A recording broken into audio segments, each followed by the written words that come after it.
Hello, duelists, and welcome back to Master Duel Academy. I am your instructor for this lesson, Professor Lex, and today we are going to be talking about the usage and win rate statistics that are in Master Duel here a bit. So, Master Duel Meta, shout out as always to them. They are a very good resource for a lot of this kind of information when it comes to analyzing not only the top decks, but cards, and we can do so now with the usage and win rate as well. So, for those who are unfamiliar, when you are watching replays, or you can also have it, turned on while you duel, but I think that's highly distracting.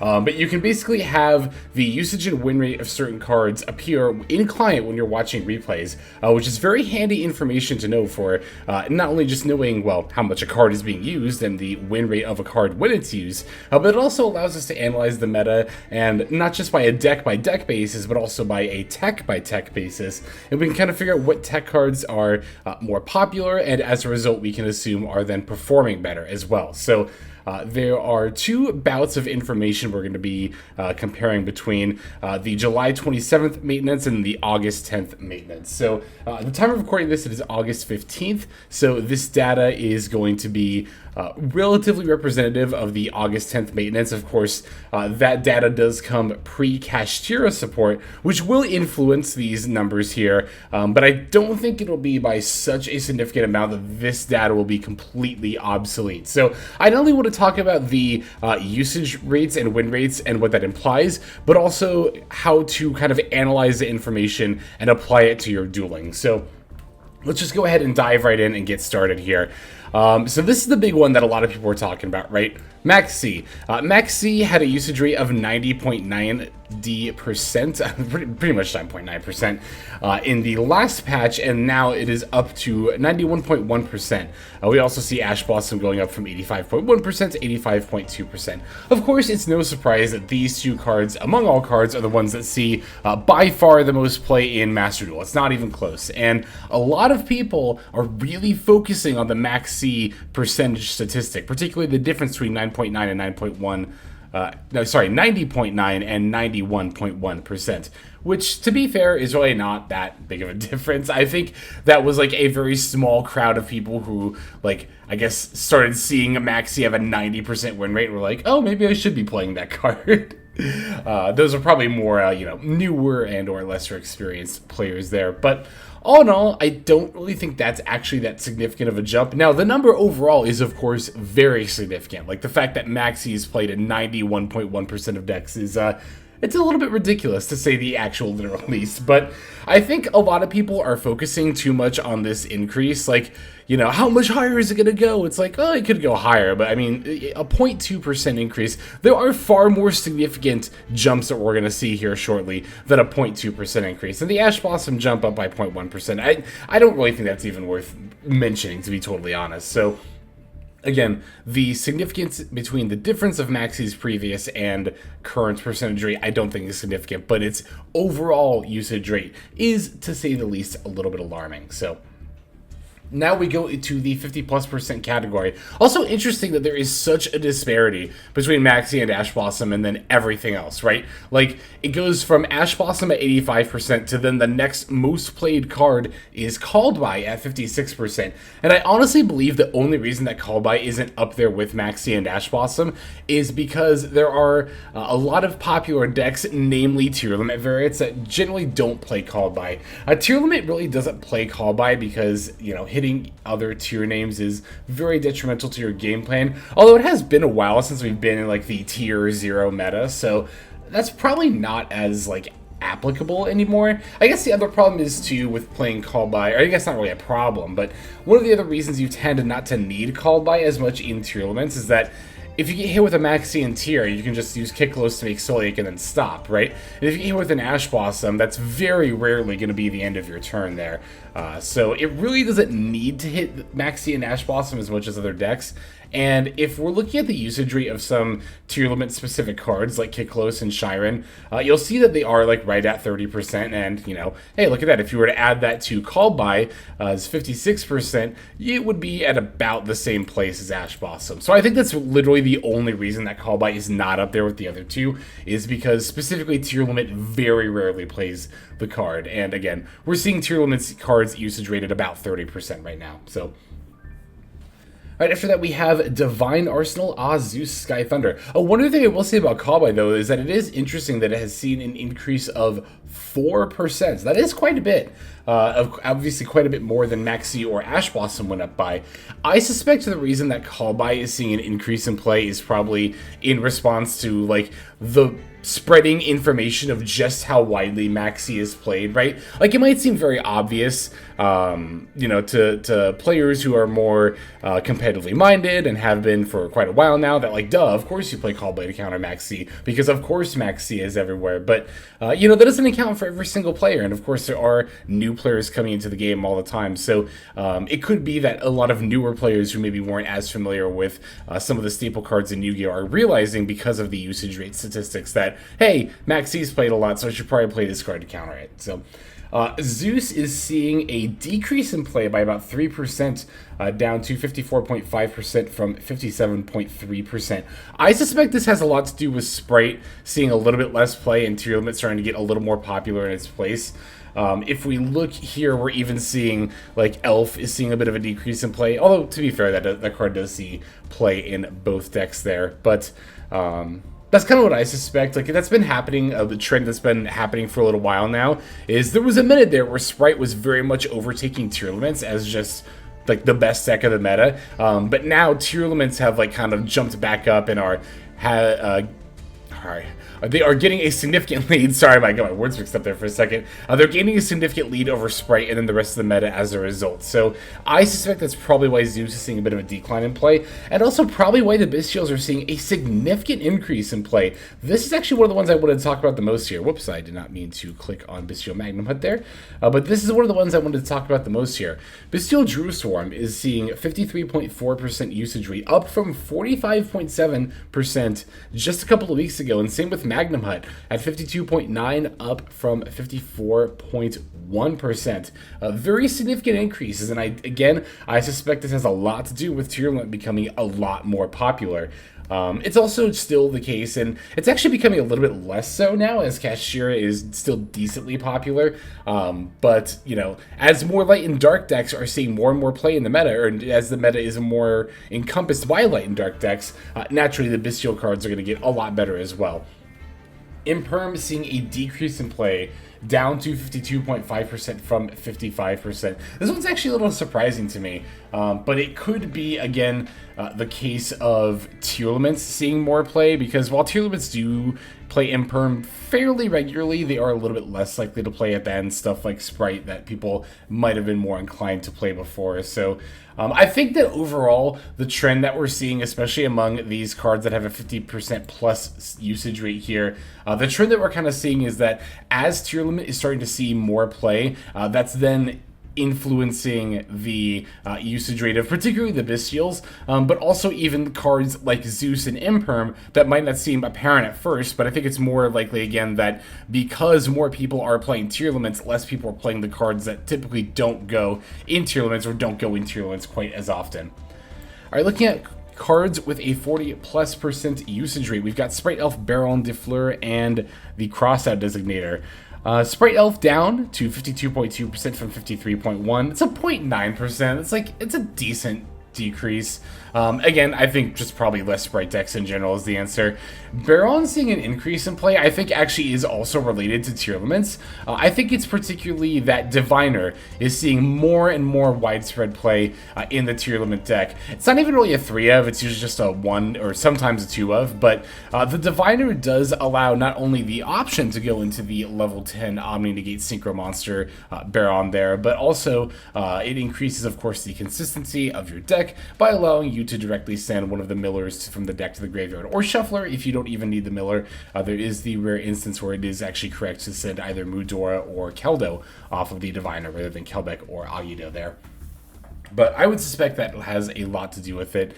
The Crossout Designator is another interesting one, 40.1% up from 36.9. Pretty significant increase of about 4% there. Well, actually closer to 3, but Yeah, Crossout seeing more play is actually pretty interesting. Crossout hasn't seen, I think, this much play since Nibiru was really good in the meta, because Crossout Designator was one of the few things that could counter Nibiru. But there are other very commonly used, monster disruption effects that aren't as counterable, and those are going to be the Bestials there. So I think that's a lot of the reason why people are playing more Crossout Designator, because as Bestials see more and more widespread play, it becomes more viable to use Crossout Designator against them as a result. So that would be my guess for why Crossout Designator is seeing more play here in this meta. Alright, of course, the list of 30% plus cards is going to be quite a bit bigger than the others here. We have Dark the Dark Charmer Gloomy, Underworld Goddess, Garura, Mudora, Foolish Burial, Caldo, Dragos Tapelia, Triple Attack, Abyss Dweller, Sprite Sprint, Kick Kolos, Tier Limit Shiren, and Super Poly. So it's pretty easy to see that a lot of these are going to be tier limit cards, but I also think it's worth noting which tier limit kind of cards in particular we are seeing. So I'm especially interested in the fact that we're seeing Shiren and Kiklos here above the other ones. I think this is pretty much because they're the most splashable of the tier limits cards, right? Like, it's actually not uncommon to see Shiren in decks, in just 60 card pile decks. Like, Adamancipator plays Shiren sometimes. Sometimes, like, 60 card, like, just zombie piles will play Shiren. 60 card I've seen 60 card Dragon Links with Shiren in them. So in that regard, it's pretty easy to just throw Shiren in, right? Because even if you're not doing tier limit stuff, this is still a free level 4 body on the board, and sending a monster from your hand to the graveyard, and milling the top 3 cards of your deck. All 3 things that are generally strategies that want to do one of those things will often want to do all 3 of them.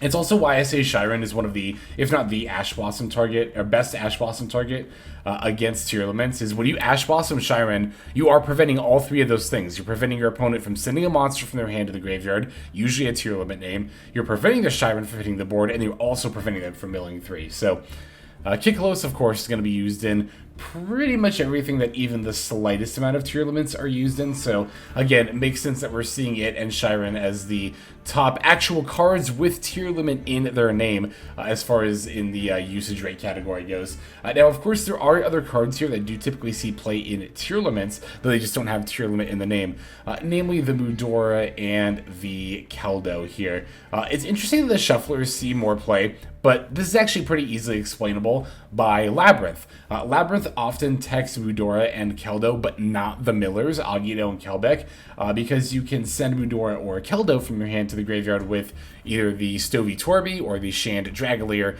to set up the big welcome from the deck there. And that gives you more additional disruption from your graveyard. But again, Labyrinth, while it's interested in having the Shufflers in the graveyard, doesn't actually want the Millers, right? Because they don't want to mill. They don't want to mill. That's why they don't play the Millers. So, yeah, definitely makes sense why we're seeing the Mudora and Kelbeck here. I believe Labyrinth cards see about 15% play, and of course we've established that tier limits see a little bit under, but right at about 30% play. So you might be wondering, well, if that were the case, wouldn't Mudora and Kelbeck be up in like the 45% category rather than 35%? It's not quite so simple, right? You can't just add the 2 numbers together, because far from every Labyrinth deck plays Mudora and Keldo. It is not a universal tech, but you also got to consider that other decks are also playing Mudora and Kelbeck there. So that kind of explains why, again, we're not seeing just a straight-up addition of those 2 stats together to make up the usage rate of Mudora and Keldo. I think Underworld Goddess seeing a decrease in play is pretty interesting. I think that's mostly, again, a Sprite thing, because Sprite does tend to be, although it is a very splashable card, one of the decks that plays the Underworld Goddess the most. I was going to say it's interesting Dark is seeing less play, but looking, here, it's 38.3 to 38.8%. Like, I would consider a 0.5% difference to be, like, on the cusp of noteworthy. 1% or more, like if it's a one whole number, or more. I think that is absolutely a noteworthy increase or just, adjustment in usage rate. But 0.5% or less, it's like, these are always going to be in flux, these numbers. It's not like, they're ever going to be fixed and then jump around. So, it's not really surprising to me, honestly, to see minor decreases like that. I think it's actually pretty interesting, though, that Garura sees about 36% play, but Super Poly only sees 30. That means there's like 6% difference of decks that are playing Garura, but not Super Poly. And I'm trying to figure out what deck that is. I mean, I guess you could play Garura in tiers. Like, it wouldn't be terrible even without Super Poly. It would give you, like, some kind of a name to go into, or some kind of a target to go into with a name and, another, I don't know. I guess it's really weird to me. I'm trying to figure out where that difference is. That's one of these ones that I'm actually kind of stumped on, is that 6% difference between Garura and Super Poly. I would think that Garura and Super Poly would be, like, very lined up. I guess what I'm asking is, like, where are you summoning this? Like, a significant amount of the time, but not off of Super Poly. Just seems a little bit odd to me. I'm not sure, but... Foolish Burial, I imagine the increase here from 35 to 31% is, again, the result of tier limits seeing more play. Same with Dragostapelia. Triple Tack is actually getting a lot more popular as well. This one I don't think is really the result of any one deck. I think it's just a matter of, like, monster-based quick effects, like especially from hand, are just getting more and more popular, right? Not only stuff like tier limits have this, but also like the Bestials and all that stuff. And now with Kashiras and their effects on field activating often during the opponent's turn, I would expect that Triple Tack is going to continue to see an increase in play overall as time goes on. So Sprite Sprint is interesting. This one is a Sprite card, but it's actually seeing an increase in play from 31.3 to 28.7%. But this is pretty easily explainable. Again, it sees play in tier limit. It, of course, sees play in Sprite as well, but this card is, of course, used to send tier limits Merly from the deck to the graveyard there. So, again, makes sense why we're seeing it here. Although this is the first time it is actually crossing into the 30% threshold there. And then, yeah, the tier limits and Super Poly we have already discussed there. So, that's all the stuff for usage rate. And, again, I don't know. I can definitely see this video not being, like, the most popular in the world, because I'm literally just talking about, like, the differences between two numbers. But I find this information fascinating, honestly. And I do think it offers a very unique perspective into, like, just what's happening in the metagame, right? And I think that if you are paying close attention to these trends, you can even kind of predict what cards are going to get better in the future. Again, like I was talking about with the triple tactics talent there. Excuse me.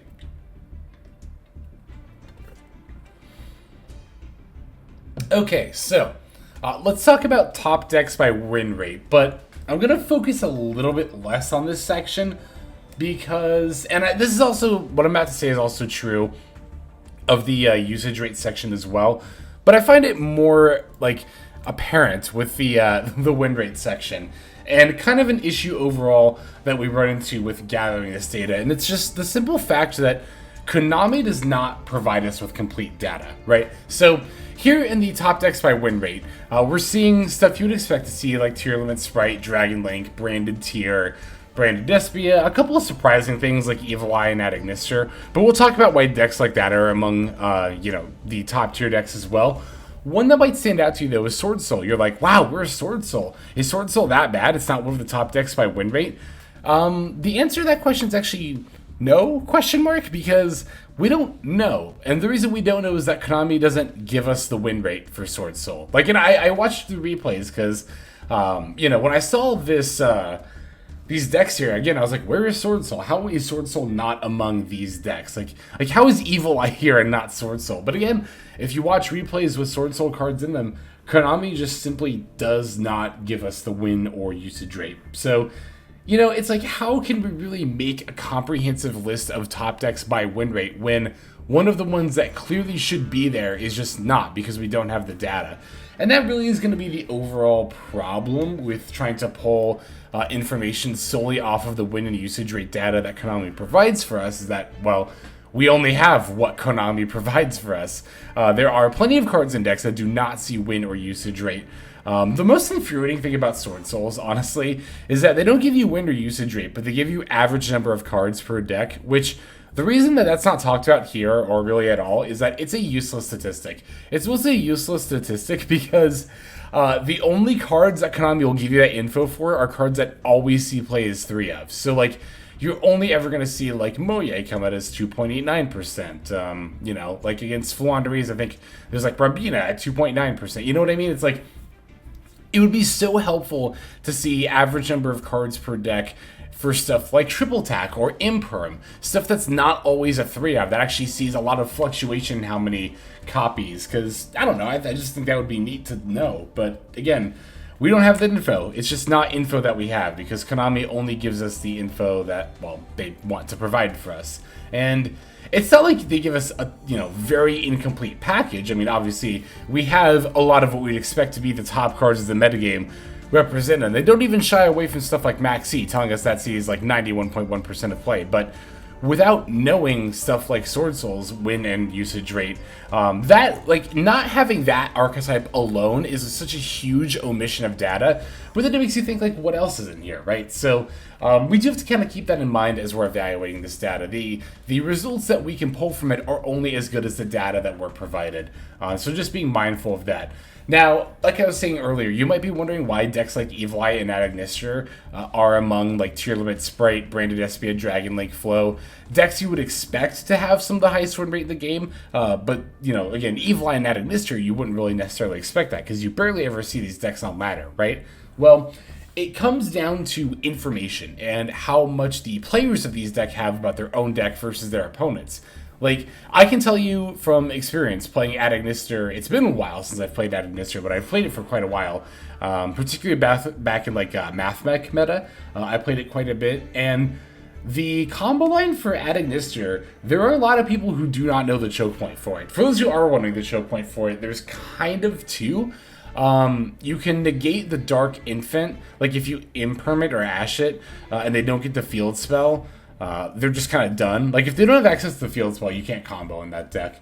But if you can't stop them from accessing the field spell but can negate a monster effect, I would negate the Dark Templar, because by that point, they're not going to be able to finish the combo the vast majority of the time, and then they've already used up a bunch of resources just to get to that point. But the point of what I'm getting at here is that people who play against Adagnister very often do not know how to counter it. So in that regards, the Adagnister player can often get wins that they might not have normally been able to get had the opponent had more information. Of course, that's true of every deck, but for a deck with a long and complicated combo line like Adagnister, that makes sense. And for Evil Eye actually makes sense as well, because I gotta tell you this from experience, or I guess lack thereof, I don't really know what Evil Eye is trying to do. I don't think most players do.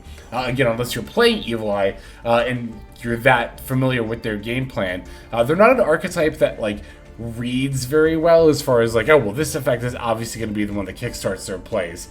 They have a lot of different cards that can do that, and they become more difficult to counter as a result. So, yeah, I think that makes sense as to why Evil Eye and Adagnister are here.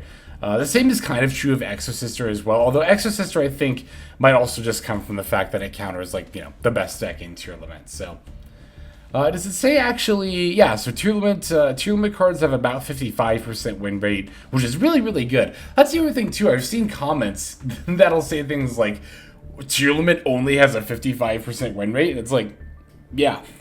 So I think some people would expect Tier Limit to have a win rate of like 70 or 80%, because it might feel like that's how strong the deck is, but you gotta remember, like, one, Tier Limit decks are facing each other, especially at high ranks, a lot, so that's already going to result in, of course, a much lower win rate. That's kind of a phenomenon that I see sometimes, where people will be like, you're playing a meta deck, how do you not just auto rank up to Master 1? And it's like, well, because other people play meta decks too. You know what I mean? It's like, you know, when you're in higher ranks, you're going to be facing other strong decks with, you know, presumably your strong deck as well. So 55% might seem really low, but you also got to remember that in order to rank up, you literally need any win rate above 50%, like any number above 50%, and you will, given enough time and enough games, reach Master 1. Like, that's just how it works. That's a fact. So, while 55% might not seem like a lot, it's actually kind of insane. Like, that's actually really high. And you will definitely, like, seeing the number and feeling that win rate, it's just so different. It's hard to explain, but, let's see, with sprites, oh, it does say that here, at about 54.2%. So again, that makes sense, right? That we're seeing Sprite come in second place to tier limit as far as win rate goes. It's pretty much true of their spots on the tier list there as well. Dragon Link definitely makes sense as number 3 as well because, you know, it's a deck that, again, like a lot like Adagnister, can be very difficult to counter if you're not familiar with the combo line. Dragon Link is also, in general, just like a non-linear combo deck, and it has a lot of different ways that it can recover from disruption just based on what its hand looks like and how many, like, extenders you have and so on and so forth, like what exactly you opened with. So, yeah, makes sense that it has a high win rate because, again, it can be very tricky to counter there. Let's see. I think that's about everything I wanted to cover as far as like win and usage rate goes. I don't know if I'm going to do this every single time there's an update, but I do think it is interesting to talk about this. And if you would like me to do more regular usage and win rates here in Master Duel Academy, definitely feel free to let me know. And as always, ever, if you have any ideas for topics for Master Duel Academy, I am always very eager to receive those as well. Always looking for new stuff to talk about here. But I think that is going to go ahead and do it for this lesson. So thank you all very much for watching. And without further ado, let's just go ahead and move to our outro. Alright everybody, thank you so much for watching all the way to the very end of the video like this. That means a whole lot to me. Not just personally, but it's also a great way of supporting the channel as well.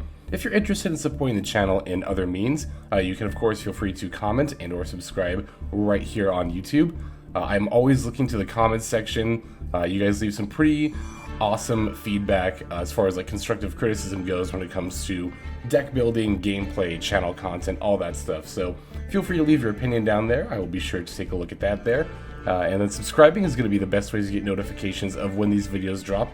That does happen every day, by the way, so if you're looking for daily Master Duel content, you've come to the right place. And there are more places where you can get some daily Master Duel content. If you check out the description below, follow the top link over to my Patreon page. There for just $5 a month, which is as much as you pay for a booster pack. You'll find a lot more value than a pack full of filler over there. We've got some previews for content upcoming here on the channel. We've got some exclusive games that are only posted over on Patreon over there. We've got some Q&As, and then you can also have your name featured in this lovely credit sequence where I thank all of the people who are helping contribute over there on Patreon. It's a huge support to the channel, and it really means a lot as well. So thank you everyone who is donating that is featured here on screen. And again, you know, it's not just a pure donation, you do get some more daily Master Duel content over there just for being a part of the Patreon. But I think that's about all the time that I have for today's video. Once again, I just want to thank you so very much for sticking all the way to the end of the video. Again, it just means a lot as I do put a decent amount of work into getting these videos out every single day. But that's about all the time that I've got for now. So without further ado, this is XLex. I'm signing out, and I hope you have a fantastic day.